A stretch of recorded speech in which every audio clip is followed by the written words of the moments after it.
What is up, everybody, and welcome to the All-NBA Show, part of the All-City Podcast Network. I'm your host, Adam Mares, and I'm joined by the star of the show. He's back, Tim Legler. Legs, good to have you back. What's up, man? Good to be back. Good to be back. I'm bummed out today, though. I'm a little bummed out.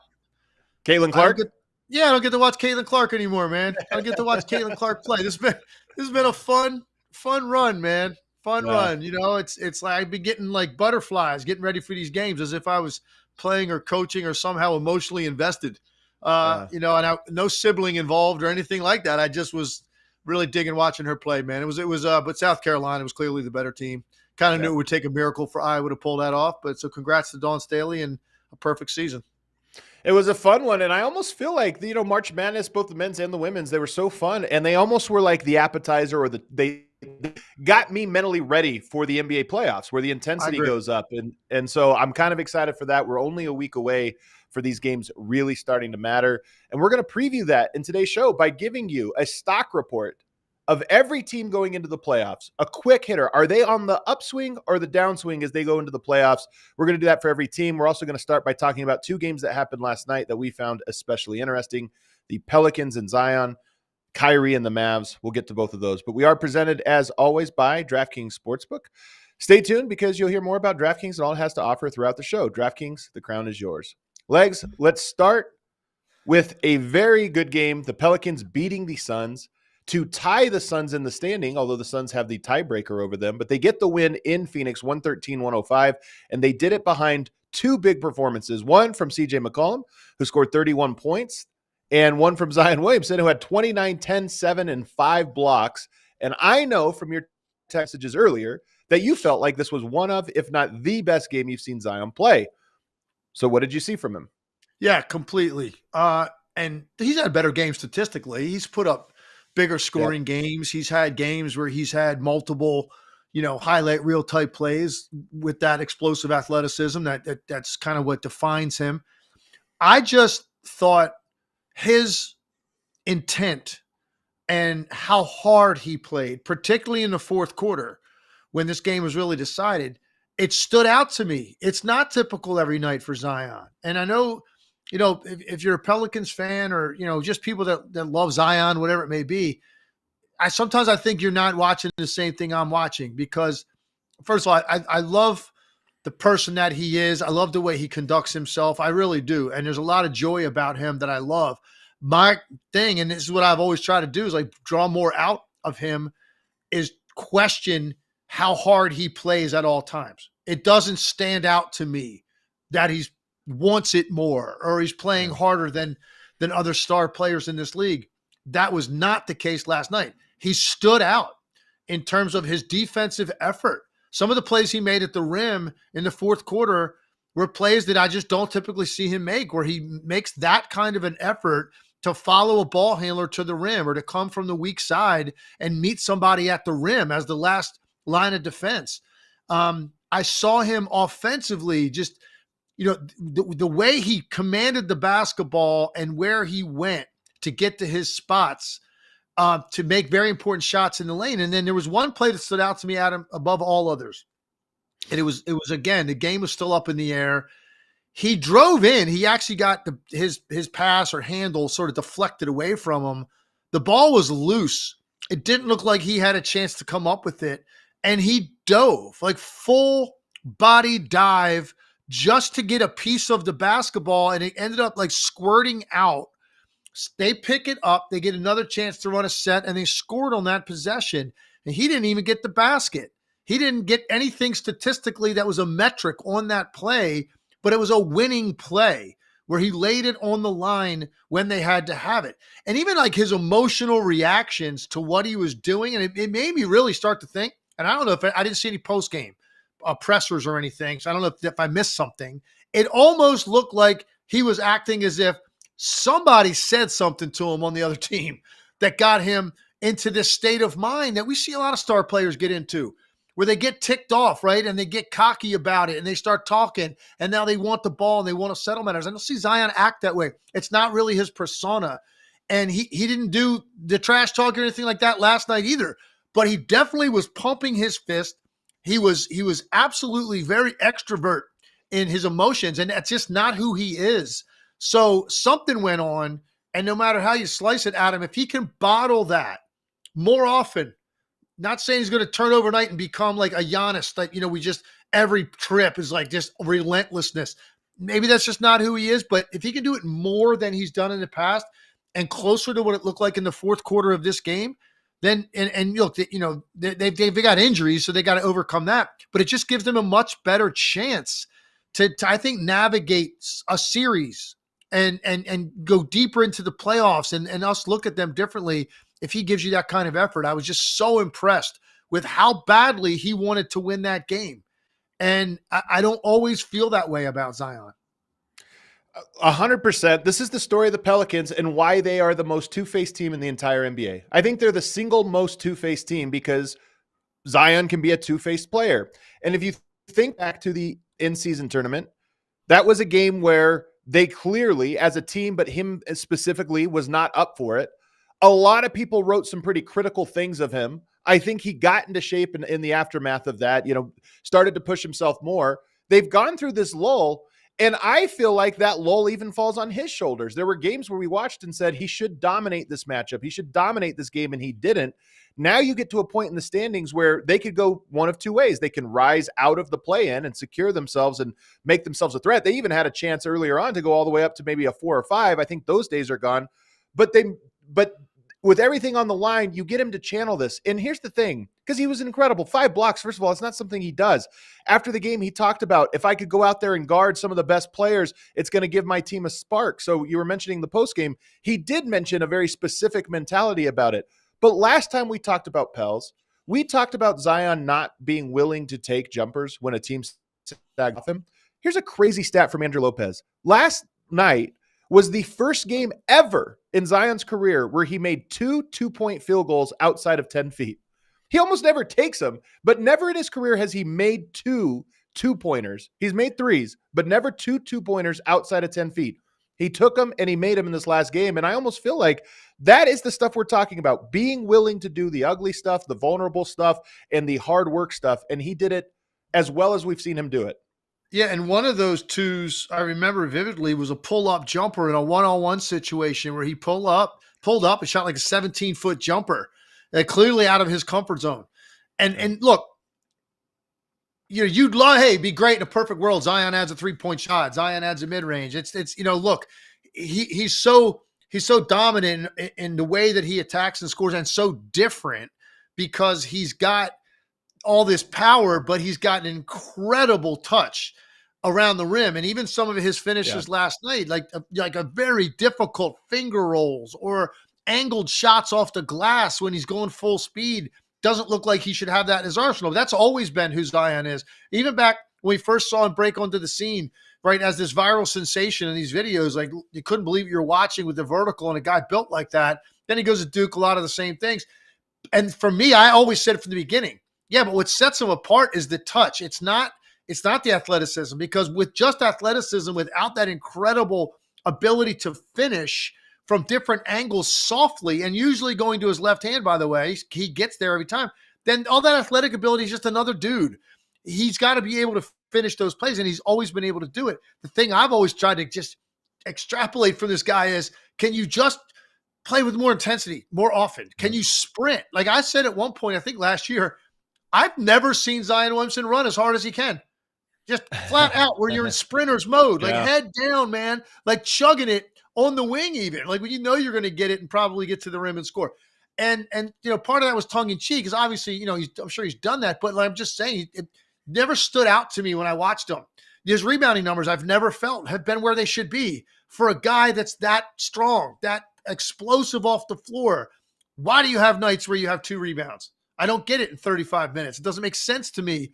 And I put all that to the side last night watching him. And so rather than like nitpick what he doesn't do most nights, I'm going to focus on what I saw last night. And maybe, hey, he's still a very young player. Is there a maturity thing? And he, him alluding to himself in that vein and what he needs to do, that's a good thing. And if he can do more of that more often, I said to you, I think in a text, he'd have a chance to become one of my favorite players in the league if he could do that, what I'm describing, more often, because he's that entertaining. But it's got to be for more extended periods of time. And it's just got to be a little bit more about, hey, man, this means everything to me to win. And that's something he hasn't portrayed because I don't think it's part of his personality type. And he did last night. And I was very impressed by it. How much of it do you think was the matchup? The Phoenix Suns are one of the smaller teams. And one of the vulnerabilities I see them is a player like a Zion that can bruise them. How much of it was that? Because where they're standing right now, there's a good chance they're going to have to play Denver or Minnesota in the playoffs, the 2 biggest teams in the West. That's a great point, and it's a fair point. And look, he's an undersized power forward. I mean, he really scores more like a center. Yeah. And he's undersized, right? He's undersized. He gets off the floor to make up for a lot of that. But we've seen it before with Zion. And even like when he's gotten into a situation where teams have multiple bigs in the game at the same time, he can get bottled up a little bit around the rim, where it's just hard to get a clean shot off because he's a shorter guy and his arms aren't particularly long, and it's just a little bit harder for him. Now, if he's coming at you with a head of steam and he's got that little herky-jerky and he gets to his left hand, that's different because now he can take off without contact. And now he's staying in the air a little bit longer and he's got these great touches. But I'm talking about when he catches it like down in the paint with 2 feet on the ground and there's already size around him, he has shown that can be harder for him to go up and finish around the basket. So look, yeah, maybe that did play into it, and it's going to be a little bit of a different look that he gets in the postseason. But I think when you can have that sort of breakthrough that is that obvious to me for a long period of time, it was basically the entire quarter. He kept it up. I think that's a very positive sign for the Pelicans going forward. Here's another one for you. CJ McCollum scored 31. It was just the second time in his career where he has scored 30 points in 3 straight games. I found that to be really interesting. And in this game, the Pelicans are 6-2 when CJ scores 30 or more, and 24-6 when he scores 20 or more. 20 is not that high of a bar. And if you're winning at that rate when you get there, that feels like a pretty important bellwether for this Pelicans team. No, it is. And look, he's key, man. He's key because he's such a talented scorer. I think, when you look at what he's done historically, this year he's been down a little bit offensively from what we're used to from him. He's had big playoff performances in the past, including one against your Denver Nuggets that I'll never forget. On a night that Damian Lillard really struggled. And I think was that a game 7, if I recall. It was a game 7, yep. In Denver, and CJ McCollum was the best player on the court. I mean, he was unbelievable in that game, and Lillard really struggled, and Portland still was able to get a road win in a game 7. And we'll always remember that about CJ McCollum. That told you right there, like he's built for these kind of stages. He's not affected by it. Hasn't had what I would call a great year offensively, but the nights that he has it, man, they're a totally different team in the way that you buy into them. Now, they're not going to really be a team that you can look at as making a serious run if they're not fully healthy, and that includes Brandon Ingram. That's what makes them a little different. You get scoring from the point, you get a post player in Zion or a paint player, and then you get this wing that can get his own shot. You combine all 3 things, that's a team that's very talented that has a chance. So unless they have that, it's hard to imagine them making a deep run.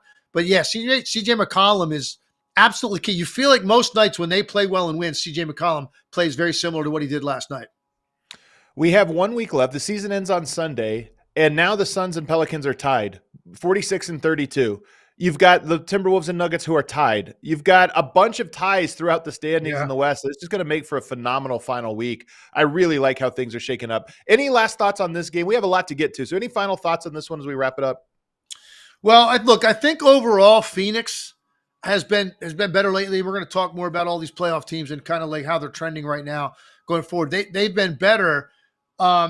but this was a game in which, they were not able to get stops when they had to have stops to win the game. And I think that's going to continue to be a problem for the Phoenix Suns. If they're really cooking offensively, it might not matter. But they weren't great offensively last night, and therefore you need your defense to be able to get something done for you.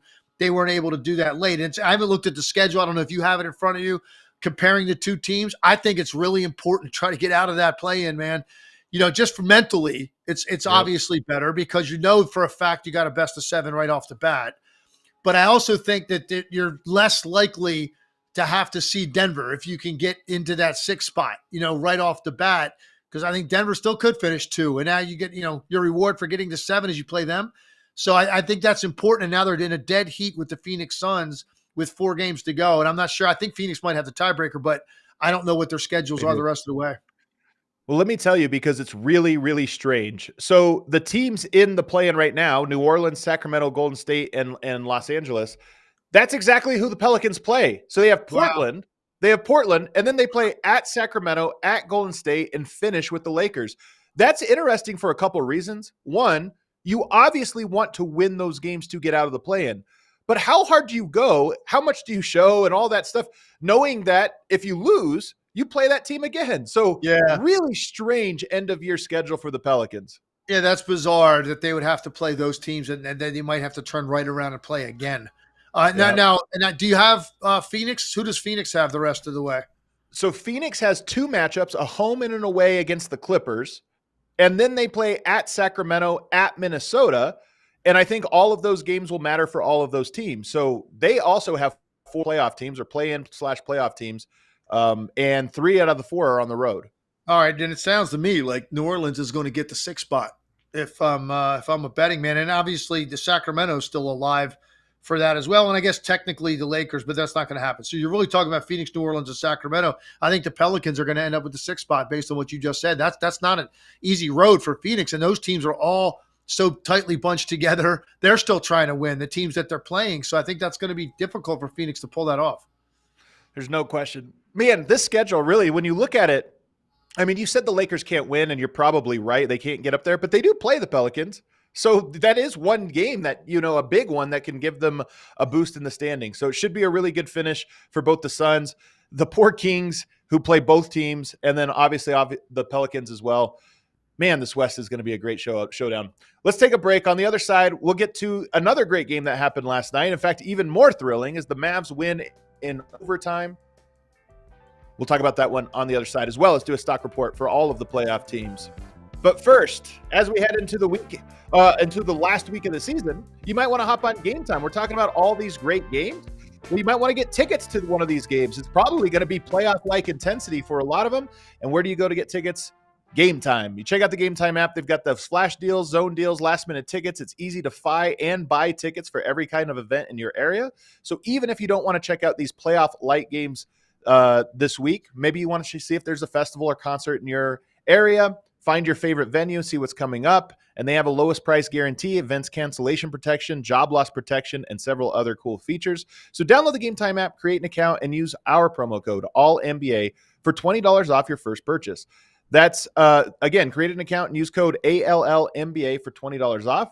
Last-minute tickets, lowest prices guaranteed.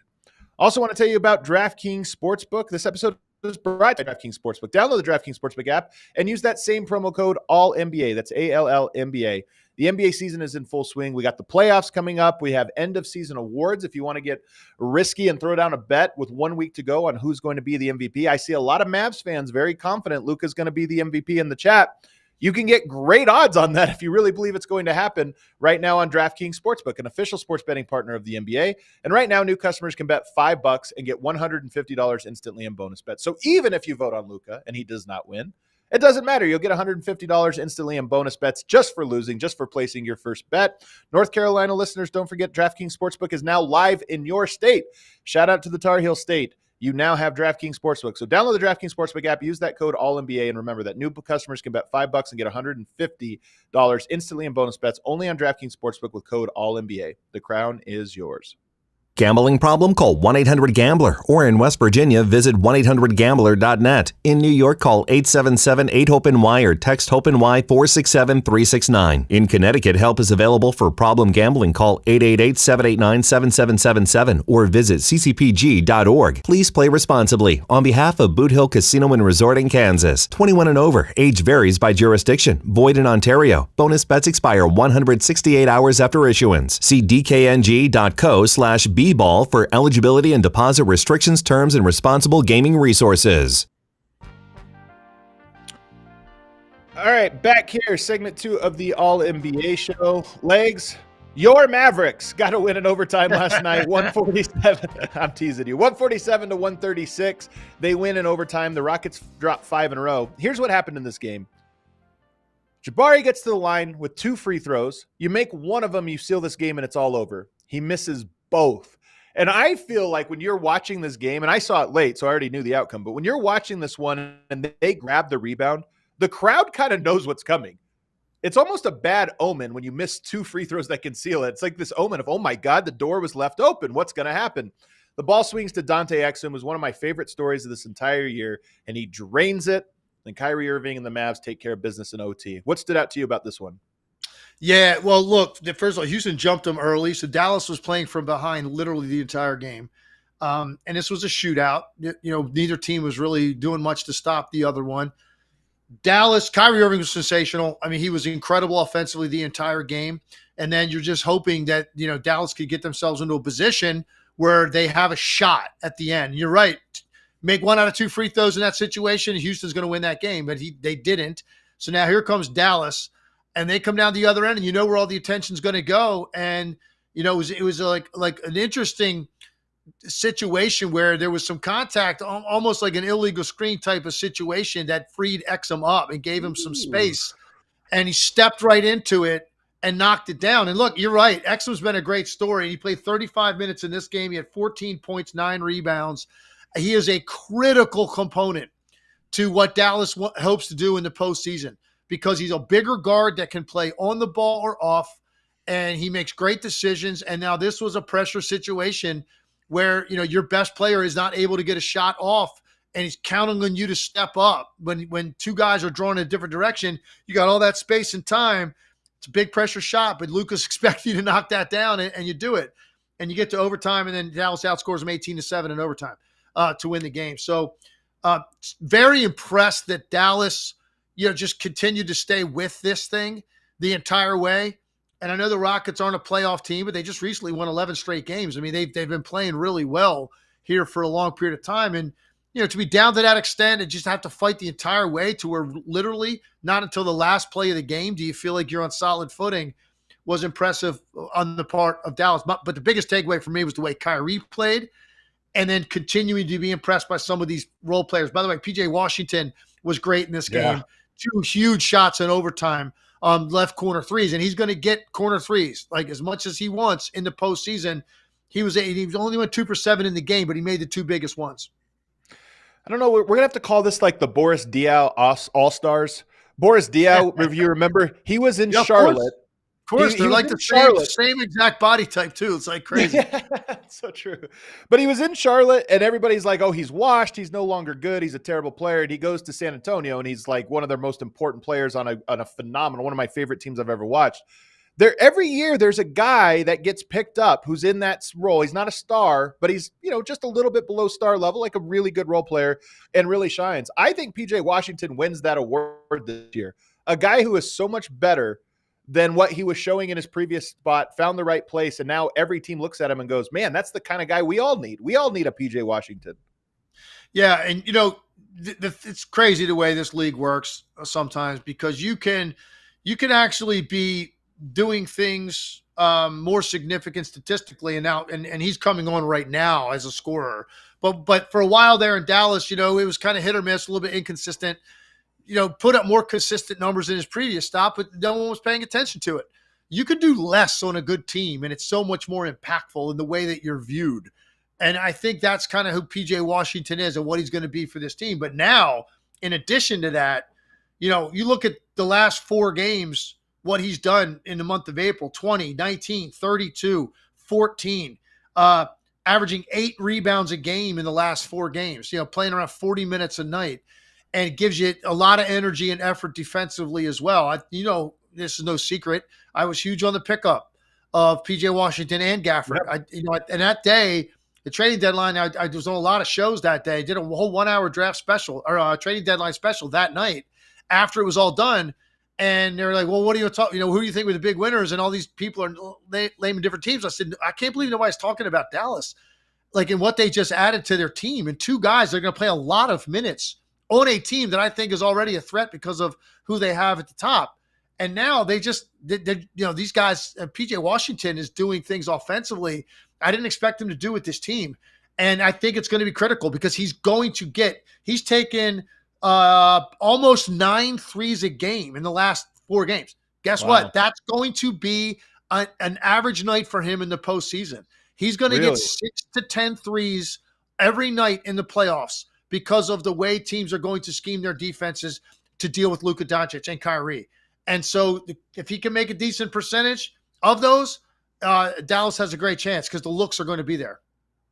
So a lot of Mavs fans I know, we've talked about Kyrie, but we almost always talk about him secondary. This is a great game to talk about him because he goes for 48 points. He has 25 points in the fourth quarter in overtime.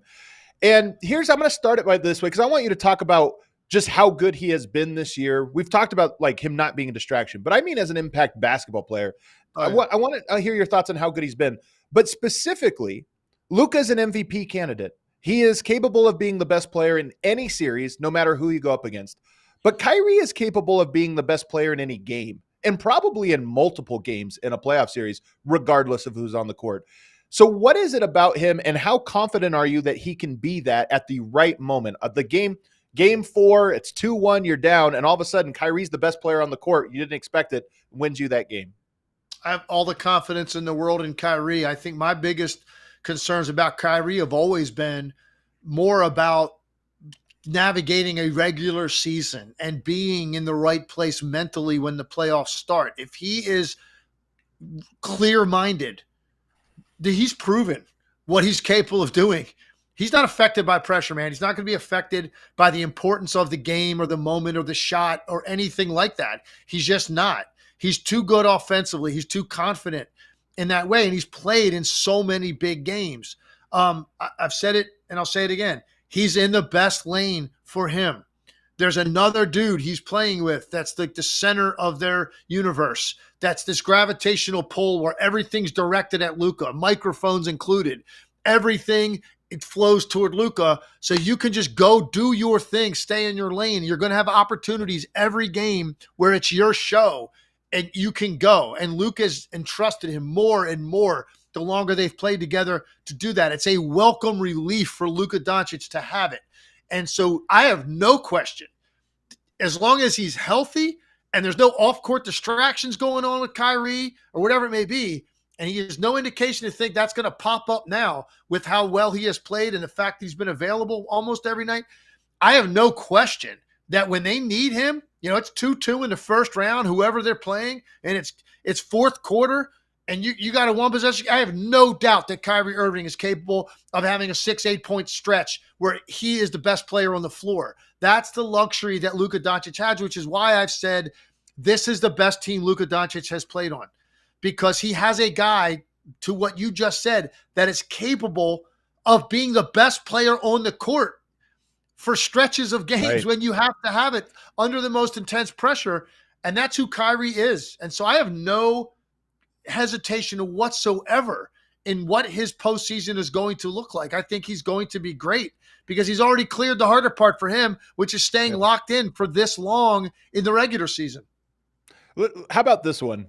What's the most games in a 7-game series, given that he has Luka Doncic on his team and given that you're going to be going up against teams that also have superstar talent? What's the most games you could see him being the best player in the game in a series? The best player in a game in a series, looking at who he's playing with, and you're talking about including Luka? Including Luka and whoever they're going up against. Could be the Clippers, could be the Thunder, any of these teams.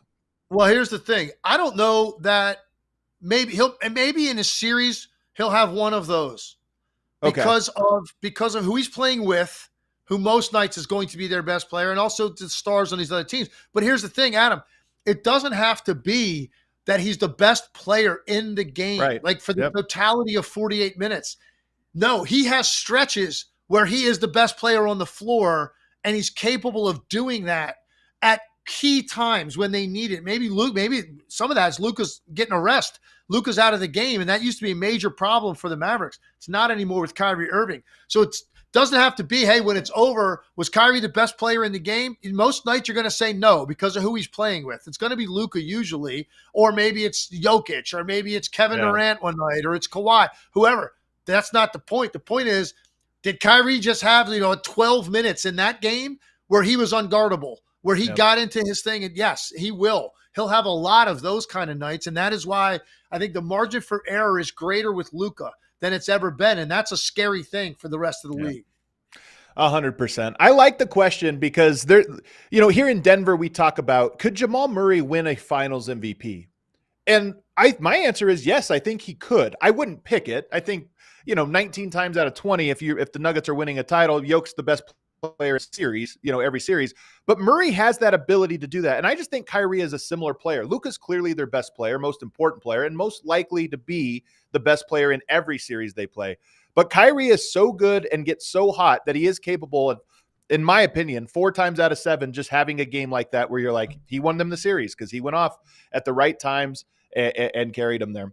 All right, let's move on because we got to get now in the back half of the show. We have to go through a lot of teams here. And I just want you to tell me stock up, stock down heading into the playoffs. And, maybe one thing that makes you think that way. And we're going to start at the bottom of the West. And we're going to start with the Golden State Warriors. Do you feel like their stock is up or down heading into the playoffs right now? Yeah, I'm going to go stock up for Golden State. I think that they got through the toughest stretch. They had the most critical night for them to get that extra separation with the Houston Rockets. Breathing down their neck, basically closed all that ground, and it actually was before they got to the game with Houston. It was the game prior. When they got to win, Houston loses, and it's like, phew, man, because I had the tiebreaker.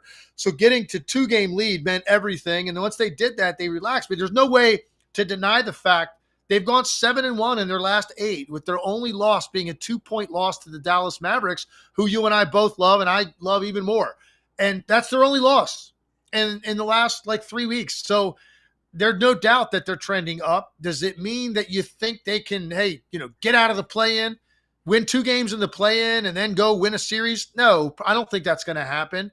But they're on the most solid footing they have been on the entire season as we sit here right now. I agree. I am even going to go stock way up, but that's because the stock was so low. It was a penny stock 3 weeks ago, and now I think it's trading at a nickel. So it's moving up, but if you are a Warriors fan, it's moving up enough for you to talk yourself into have a puncher's chance of making it into the playoffs. I don't think, beyond that, who knows? But if you have to win 2 games on the road in the play-in, they are at least playing as well over the last 3 weeks or so for you to say, yeah, that's possible. It's possible to do it. The Lakers. Same thing. You got to say they're up. They're playing their best basketball at the right time of the year. So they're timing this thing out. Again, let's take a look. They are 9-2 in their last 11 games. I mean, I think right now, people are worried about, LeBron's availability. AD's got this eye issue that's been bothering him. Won't be surprised if you see him goggled up the rest of the way. At this point, 3 hits to the same eye. But you can't deny that they're playing their best basketball at the right time. Now, they actually would be a more legitimate threat, not only to get out of the play-in, but to potentially win a series. The Lakers, I think, more so than Golden State. Yeah. So here's what's funny is they play each other next. On Tuesday, it's Lakers and Warriors. And currently in the standing, they're separated by 1.5 games. So it's a game that could end up meaning something. But again, if it doesn't end up meaning something, they play each other again next week. So I love how the schedule is shaking out, that all these teams are going to have to try to fight for each other, or fight against each other, and then play the play-in against each other. I think it worked out perfectly. Sacramento Kings, this one's easy. Yeah, well, listen, for me, I'm going to say Sacramento. So I'm looking at this. I'm using the analogy like the face of a clock. We're trending up, dead up is 12 o'clock, right? But some teams are kind of angled up, right? So that could be 1 or 2 o'clock. 3 o'clock is sort of laterally. They're kind of the same. And then obviously 4, 5, and then 6 is like just absolutely plummeting. Free fall. I put them more like lateral, 3 o'clock on the clock, man, for me. I don't know why I would think that it's any better or any worse. It's kind of where I think the Sacramento Kings is where they have been playing. They're not a team that I think is a team I expect to be able to win a series. You know, they're going to get out. If they escape the play-in, they're going to play one series and they're going to go home. And that's kind of the way I felt about them all year long. So, and it's not like anything's really changed dramatically. They're 11-7 in their last 18 games. That's kind of like what their season has been. The injuries to me are what make their stock down. I just have, of all the teams right now, the Kings are the team I have the hardest time envisioning making it out of the play-in, of all of them. Like Phoenix, New Orleans, Lakers, Warriors. I know they only have to win one game, although I'm not convinced that the Lakers won't pass them here in these final few games. They're only a half game behind. So that's why I have them as stock down. This is a fun one, the Pelicans. Yeah, I got the Pelicans stock down right now. They've lost 5 out of 7 games. They're just still dealing with injuries, despite what we said about Zion earlier. Look, that was a very positive sign in the way that he played and closed the game against Phoenix, in a game Phoenix, was really trying to win. That's a very positive sign, but it's not enough to reverse the fact that, this is a team that's been struggling. They've lost 5 out of their last 7. They've lost 6 out of their last 10. How can you, say that this team is trending up?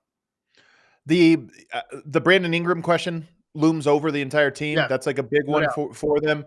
And then I'll say this. Nobody has lost more money day trading the Pelicans or a team than the Pelicans. The Pelicans, the moment you think they're down, then the stock goes up. The moment you think it's up, it's back down. So I agree, stock down, but you know what? It hasn't really meant anything for them. The Phoenix Suns.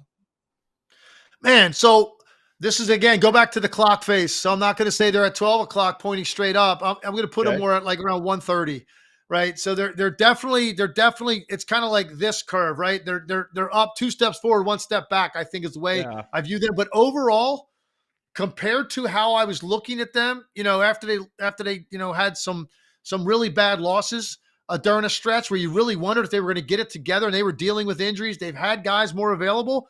Overall, they are slightly up, in my opinion. I think they're playing better basketball than they have been. I agree with you. I think they're up, even though they are another team that a lot of people have lost money day trading their stock. But they, to me, have shown their peaks over the last 10 games or so have been impressive. And for me, if you're the Phoenix Suns at this point in the season, when you're a 6 seed, that's the best I think you can hope for is, hey, our best punch is a knockout punch of almost any team. And that's kind of how I would describe them. The Dallas Mavericks. Well, by the way, with the Phoenix Suns, I like how Devin Booker's been playing. I just want to put a quick one in here. Right. Devin Booker to me is so important for them. He's had a couple heaters over the last little bit, and that's a big reason why I would have them up. All right, Dallas Mavericks.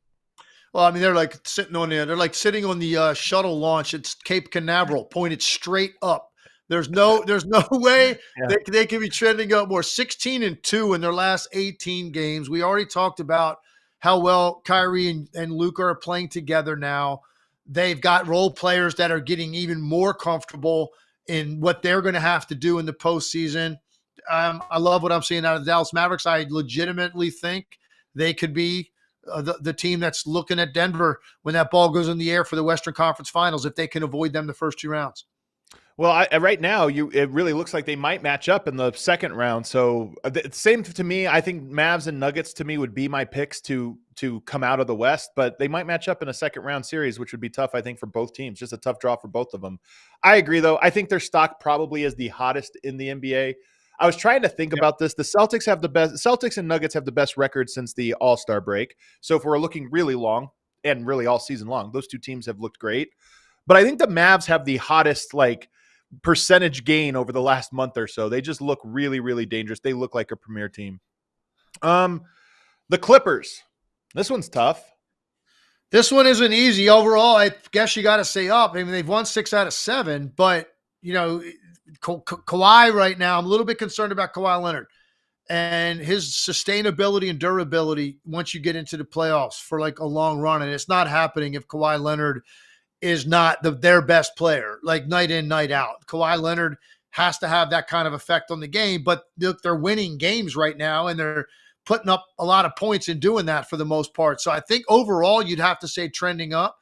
Not necessarily the same degree as a couple of these teams, but yeah, I mean, overall, look, they're winning games. There was a period a few weeks ago it looked like they were in a complete tailspin. So they're winning games, and now the question is, will they be fully healthy when the playoffs start, and then who are they going to play? Yeah. They are an interesting one. I think they're hard to gauge because they have had some very impressive wins over this last little bit, including a win over Denver. But at the same time, I don't know if I fully have I think they're, to use your clock metaphor, there might be 3 o'clock to me. They might just be perfectly horizontal. The Oklahoma City Thunder. That's got to be, they're headed down. Maybe not straight down 6 o'clock, but I'll put them at 5. And the injuries are a big part of it right now. And I don't think there's anything going to be too serious, but I mean, they're playing games without both of their star players right now. They're 5-5 in their last 10. They've been a great story all season long, but you look at how they're playing over the last few weeks, and injuries are a big part of that compared to the story that they have been all year. They're not on that level right now. So it's bad timing for them here as they go into the last week of the season to be dealing with this and not playing their best basketball. Can that have a psychological effect? I mean, if I'm looking at their schedule, they might go 1-3, depending on who's healthy and who plays. They could go 1-3, Sacramento, Milwaukee, Dallas, and then you have San Antonio, the one game they should win in there. But I don't think they will. They'll probably go 2-2 or even 3-1, but it's possible they drop those. And it's not just that they lost the 1 or 2 seed. There might be like 4 games separating 1 and 3 where they had been 1 for most of the year. Yeah, and they're giving up a lot of points right now. So yes, psychologically, is there a carryover? Probably not. If their top 2 guys are fully healthy when they start out game 1 first round series, I think they have enough belief in who they are collectively. We have a large enough sample size to know that's a really good team that plays the right way. Everybody is roles are defined. Can oil a little bit going in if they're at full strength once it starts. What about the Denver Nuggets? Their stock is up for a lot of reasons. One, they've been playing really well consistently for a while. I also just think the time of the year, they have the ability to hone in and execute and focus when we're getting into this point of the year, unlike just about any team in the league. This is their time. And so therefore, you got to like Denver when there's meaningful games to be played. This point going forward, sign me up for some Denver Nuggets because this is what they're built on. Jamal Murray had missed, I believe, 8 or 9 games in a row. He came back in the last one. Nuggets got a very comfortable win over the Atlanta Hawks. But to me, that is going to be the story about their stock because you're right. They've been playing great basketball since the All-Star break. They look like the reigning champs. But Jamal Murray's health going into this final week and how he gets through it is going to tell me a lot about what to expect from the Nuggets in week 1 of the playoffs. And then the last team at the top currently of the standings, the Minnesota Timberwolves. I got to go up, due north on that arrow for the most part. I mean, obviously the injury to Towns is a big deal, but I give them a lot of credit. They have been really good in his absence, and a big part of that's Naz Reid. I mean, Naz Reid, the way he has played, and he was one of the best bigs off the bench in the league.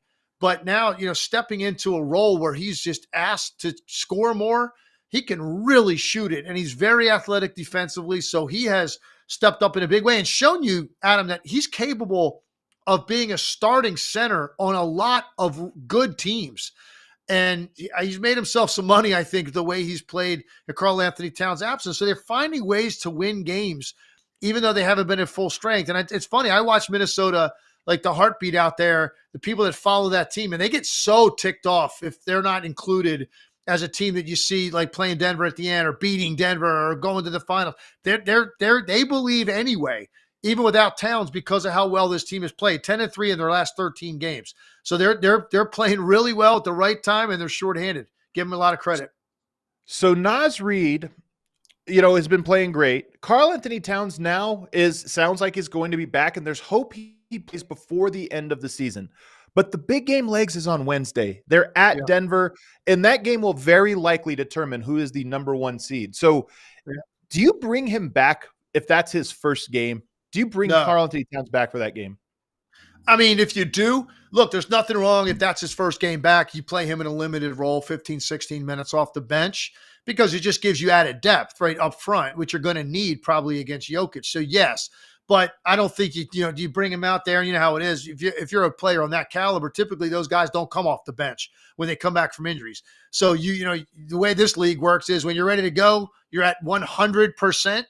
You're not going to play before that. Then you're probably going to start maybe a minutes restriction, but you're going to start and play. And that actually might disrupt a little bit of the flow that they have right now with Reed and how comfortable he has become. Obviously, you get into the playoffs in a 7-game series. Karl-Anthony Towns is out there. He's going to be starting in that. But for that game, if that's your first game, I don't know that I throw him out there. Use him probably as an additional big eat up some minutes against Jokic. Hey, maybe he has a great game. But I don't know that you go in and automatically make that kind of change on the fly when he's been out as long as he has. We made it through the West in 15 minutes. We got 15 minutes to go. So let's see if we can do the East in the same time. We'll start at the bottom at the easiest one, in my opinion, the Atlanta Hawks. Well, look, man, it's funny because I'm making some notes on all these teams. Yeah, I stopped after the Heat, man. I didn't take any notes on the Bulls and the Hawks, man. What's the point? What's the point of really talking about either one of those teams and the likelihood that they're going to? First of all, they're not getting. I don't think either one of those teams is getting out of the play-in. Although the Heat, maybe. Like I think it's critical to get to 7 for Philly to play that game at home. If it ends up being the Heat. And look, Philly right now still has a chance to get out of the play-in. I think they most likely end up in the play-in. You need 7, man. Get that game at home. Secure the 7 spot. Go play the Bucks most likely, or maybe, the Magic, Knicks. That's still wide open. But I think Philly, if they do that, has a good chance to make it to the Eastern Conference Finals. So I don't think Chicago or Atlanta make it out of the play-in. I think the Heat, even if they had to win a game after they lose to Philly, they're going to win that game against the winner of the 9-10. So I didn't take any notes on either team, Adam. I'll be full disclosure. That's fine. You could just say stock down. The Atlanta Hawks. I'm with you. That team doesn't look to me like they even care to be the playoff team. The Chicago Bulls. We'll say the same thing. You just kind of gave your piece there. So we'll go up to the Miami Heat. Yeah, let's do that. Miami Heat. Where are they at? Stock up or down? I got them at 3:00. I got them sort of lateral because this, to me, what they're representing right now is kind of what their season has been, man. Inconsistent and uneven. That's what you get out of the Heat. There's definitely something missing with this team that you think, well, here comes playoff Jimmy and flip the switch and here we go. And I don't feel that way about this Heat group. I don't. I think all of these teams are probably that are, down in this 6 to 10 range are thinking like, hey man, just don't play the Celtics. And why not? Look at the state the Bucks are in. The Knicks are banged up. The Cavs are banged up. Orlando, like they're going to potentially be the 2 seed. Like I think all these teams think they have a shot. I don't know. There's something missing about Miami, but it's nothing lately. Adam has been like, oh wow, this is worse than it was beginning of the year or better. That's why it's lateral for me. It's to me exactly what I've seen most of the season out of them. They have such a fun schedule because they're at Atlanta. They have Toronto 2 times, but they have that Dallas game. And right now, I would pick Dallas every single time against the Miami Heat, especially Dallas is desperate. But Miami is so good at playing spoiler in these moments. And you're right. To me, their stock, I would probably have their stock down because I expected the afterburners to kick in a little bit sooner and they haven't. But I don't know. That's a spot they're comfortable in. The Philadelphia 76ers. This is the only team in the league that is not pointed directly north to the extent that the Dallas Mavericks are. I look at Philly. How can you not think this is a meteoric rise, man? They get their guy back this time of the year. He didn't play last night because it was a back-to-back. And I knew that as soon as they announced he was coming back, I'm like, okay, he's not going to play that game for sure. And he didn't. It's the Spurs. You think, okay, no problem. Well, it took 52 out of Maxey to get that win on the road, but they did get that win. Really important that they were able to get that win without Embiid. He's been unbelievable since he came back. How could anybody expect him to be as good as he's been? And I've said it repeatedly now for the last few days. I actually think Philadelphia represents the biggest threat to the Boston Celtics in the Eastern Conference. I have to agree with you, and it's wild that they could end up matching up with them in the very first round. I think that would be horrible for Philadelphia. I think that the ramp up would be smart, because I think Embiid will be better in a month than he is right now, just naturally. But their schedule is so perfect. We talked about it last time. Detroit and Brooklyn, they play them at home, and they also have Orlando at home on 3 days rest. So there's a really good chance they can go 3-0. And you were mentioning that 6 seed is still open. They're only a game behind the Pacers. It's still possible that they could climb all the way up to the 6 and not even have to play the play-in, which I think would be good for Embiid to get a week off, to kind of just get ready for the playoffs as opposed to having to play some of these play-in games. So that's a big one for them. Their final week will be interesting. The Indiana Pacers. I got Indiana trending up right now, and they're one of the. And I've been talking about them all year. Is like this team that's kind of like lurking that would not be fun to play in a 7-game series. And they've had some great wins lately. They've had 2 weird losses too, to the Bulls and the Nets, both on the road. But they've had really good wins against the Lakers, against Oklahoma City, against Miami, against the Clippers, against the Warriors. Like this is their last 2 weeks I just described. They're a good team, man, and again, you watch certain teams certain nights, Adam, and the chemistry jumps out.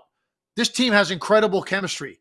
Like they like playing together, they like each other, and they went out and they got a key piece that I think has made them more viable in Pascal Siakam. So I think they're trending up right now for me. Maybe not due north, but let's put them at like 1:00 that angle.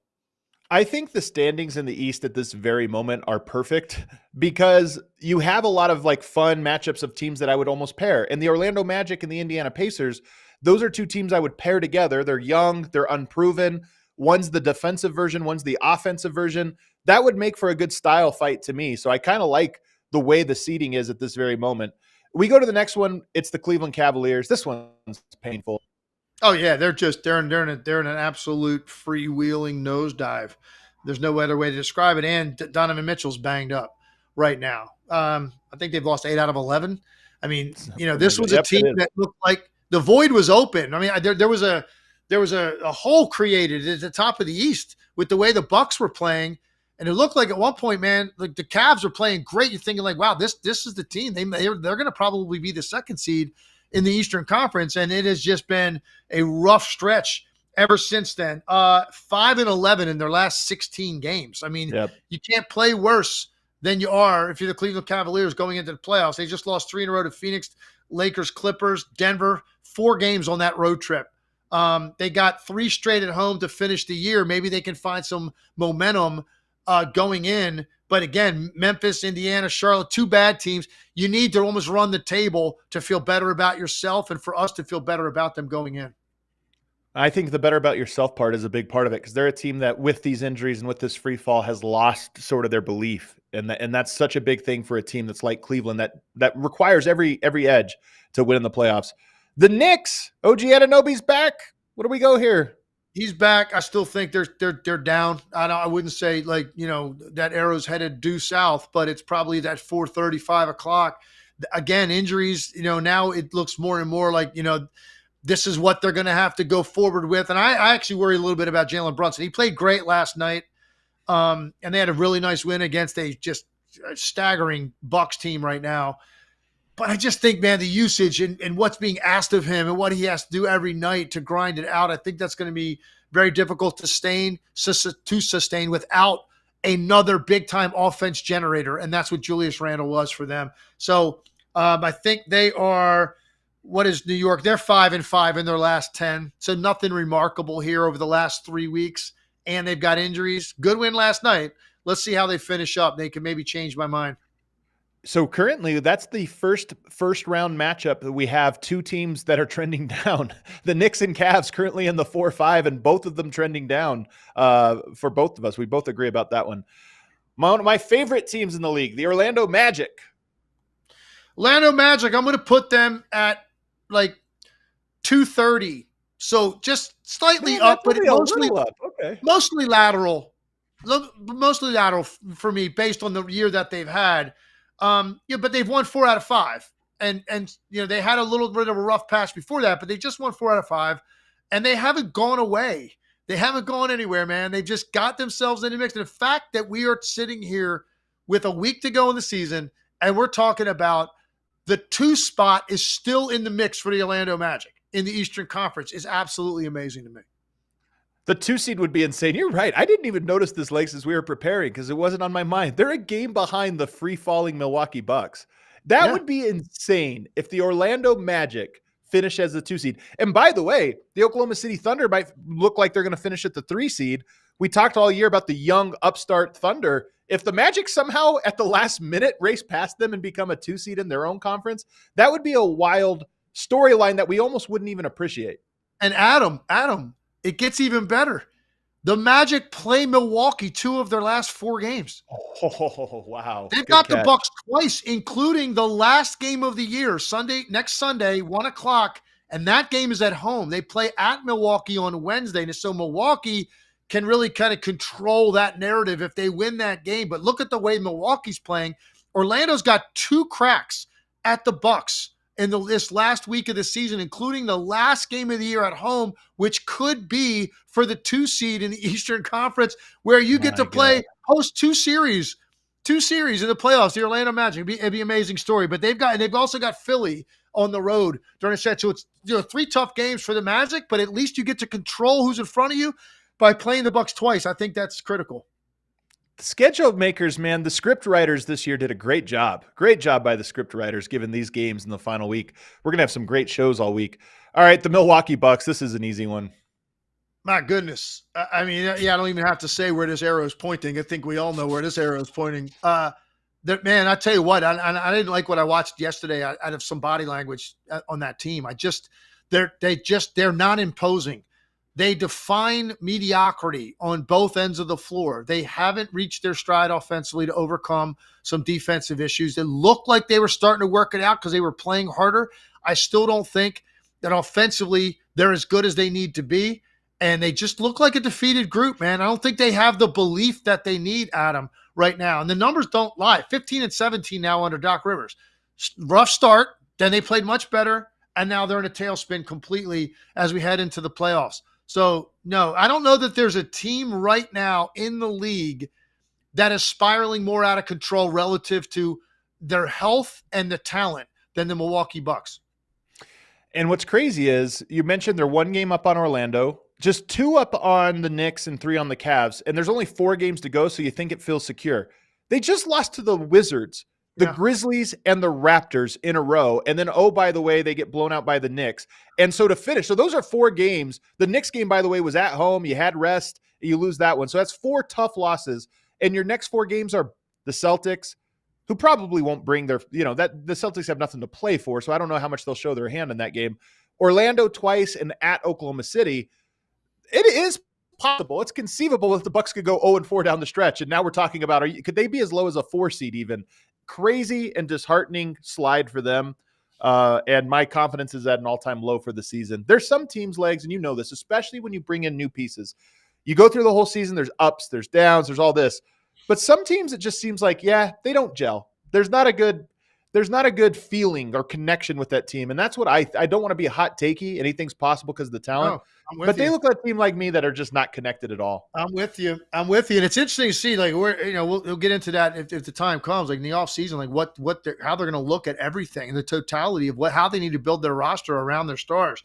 But look, you said it, man. He lost to 3 teams in 1 week who are, I know, because I was on a couple bad teams that were out of it by that time of the year. You're talking about a lot of stuff. It's not basketball. We're talking about golf and vacations and family. And these are the 3 teams that they just lost to in 1 week. And they're seemingly playing for everything. And you lose to 3 lottery teams. You can't have a worse sign than that. This time of year, games you have to win, and you're playing bad teams. You're fortunate enough to have them on your schedule at that time of the year, and you're not pounding them. That's a really, really bad sign. The last team is the Boston Celtics. They've had this 1 overall seed locked up for a while now. But here's something people don't know. They have the best record since the All-Star break. They're 19-4, and they have a 126.5 offensive rating since then. If you don't know what that means, it is miles above every other team. Number 2 is the Pacers at 118.9. So they are scoring 7 points per 100 possessions more than the second best offense since the All-Star break. It's under the radar because they've been good all year, but they're actually still playing great and still blowing teams out. There's one team in the league with a net rating higher than the Boston Celtics, and that is the Philadelphia 76ers when Embiid and Maxey are on the floor. Okay. I got that number given me this morning, and I was like, wow, that's pretty incredible. You think, because we know how good the Celtics have been. It's been incredible how much better than the competition they have been this year, and particularly at home. That one stretch they had, where winning every game by 20 plus. So that's how good Philly has been at the time. You're right, man. They've been in a league by themselves in terms of how they have mastered the regular season. They're 14-2 in their last 16. So listen, by the way, those 2 losses, if Boston could just avoid Atlanta in the first round, you know what I mean? Because Atlanta beat them in back-to-back games. Those are the only 2 losses that the Boston Celtics have in the last 16 were against the Atlanta Hawks. You talk about an anomaly. Man. There you go. Yeah. But anyway, so obviously the arrow's pointing up. It's been up all year. There's no reason to doubt them. Even though they're going to navigate minutes here, I'm sure, in this last week of the season and make sure guys are perfectly fresh and rested, they're still finding ways to win because of their depth and their versatility. The Celtics have lost 4 games since the All-Star break, and they were so loud. Those 2 Atlanta games, and then they lost to Denver, of course, in that rematch, and they lost to Cleveland in that collapse. And it's hilarious because those games were so loud. Enormous winning streaks on every side of that. 10-game winning streak before the first losses, 9-game winning streak between the losses, and then now on a 5-game winning streak. This team is just a machine. And now all that's left is to prove it in the playoffs, which is going to be a big, big task for them. Legs, it's great to have you back. Yeah, man. Great show. Good to be back. A lot of great storylines. College basketball has been dominating a little bit, but after tonight with the men's championship game, the conclusion of that, it's going to be full bore NBA at the best time of the year and getting us ready for the playoffs here at the end of the week. Give us your, real quick. We didn't get to it, but there were some phenomenal college games over the weekend. And in particular, the semifinals and the finals in the women's were some of the best basketball we've seen this year. Well, the Elite 8 game and the Final 4 game for Caitlin Clark broke records for any game ever aired in college basketball, men or women, on ESPN. That shows you the level of interest. Obviously, they got eliminated. South Carolina was the best team. No surprise there. And by the way, I'm going to say, major shout out to Dawn Staley for what she said about Caitlin Clark at the trophy presentation. It's one thing to get asked that question at the presser later, and you want to give a shout out to your opponent. For her to take that moment to acknowledge what Caitlin Clark and Iowa did for the interest in women's basketball, I thought it was an incredibly classy move on the part of Dawn Staley. She had the best team. They're the pinnacle in college hoops right now for women's basketball, South Carolina. Congrats. And tonight, I think UConn-Purdue is going to be a slugfest, but I think UConn just got a little bit too much. I think they do too, but man, that Zach Edey guy has dominated every round so far, so we'll find out if he has one more round in him. Everybody, thanks for hanging out with us. We're going to be off tomorrow. We do have some special content that will be on the channel, though, as we start our end-of-season awards. You want to know who Legler has his final ballot for MVP? His final pick for Coach of the Year and all those awards, we're going to start releasing those throughout the rest of the week. And then we've got shows Wednesday, Thursday, and Friday this week because there is nothing but great games to close out this season. Thanks for hanging out with us, guys. Don't forget, subscribe to the channel so you don't miss it. Hit the little alert button so it'll send you a push notification on your show so you always know when we go live. We'll see you on Wednesday.